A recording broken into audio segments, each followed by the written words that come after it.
We saw a deal. He's buying the deal for $20,000. He's going to sell it for like $80,000, $90,000 in an area that you would think there are some other land investors. You would think these sellers talk to some other people, but that's the thing, guys. There's very few people, and I really, really mean this. There are very, very few people in any market doing it correctly. I feel like 80% of land investors out there are kind of focused in one or two or just a couple different markets, that I feel like there's so much more land and opportunity out there for different markets to explore. The people that I talk to on a daily, weekly basis who are extremely successful are people who go against the grain. This can be done anywhere. People are looking to liquidate their properties in any market. You just have to be the person they choose, I guess, if there is a choice between multiple people. The pros of going against the grain, going to a market where essentially land flippers are not present, there's virtually zero competition. What that kind of correlates to, Ron, is increased opportunities because there's not as many land investors. You can probably get more deals.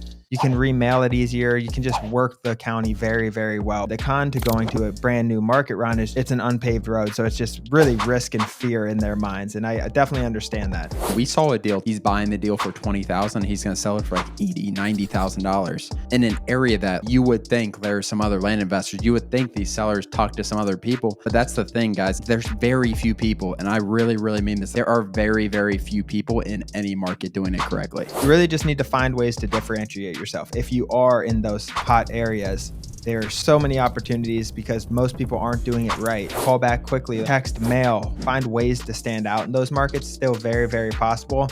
A lot of money to be made in those, what we call saturated markets. It's funny how people talk about it in land investing, like they act like there's another land investor in their market and they can't do anything. That's what every single sales job in the history of sales jobs. When you're trying to acquire land, even though you're acquiring something, it is a sales position. Getting that land is sales. You got to beat out the competition. It's not necessarily just by offering more money. It's by offering better service, following through with your word. That's how you got to look at it. Instead of looking at like there's two other people competing with me for this land, compete with yourself and just give the best service to the seller. You're always going to beat out competition by just providing more value and better service. The fact that we're talking about two competitors in a market ruining the whole county is kind of funny, and it just shows how early on we are in this business model. The reality is, like, rural America is very desirable right now, even if you're not 2 hours within a main city. It always surprises me with where properties move fast and where they don't move fast. Just because it's near a city doesn't mean the property's going to sell fast. You got to think of supply and demand.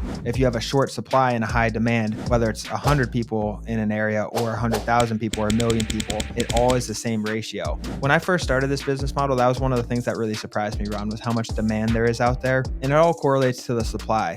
Just start looking on Zillow and scroll around and you'll see like 5 acres sold in the middle of nowhere in Missouri for $200,000. You'll be surprised by how much money a little amount of land is selling in the middle of what you would call as nowhere. Go against the grain. I think that's kind of the number one takeaway people should take from this episode.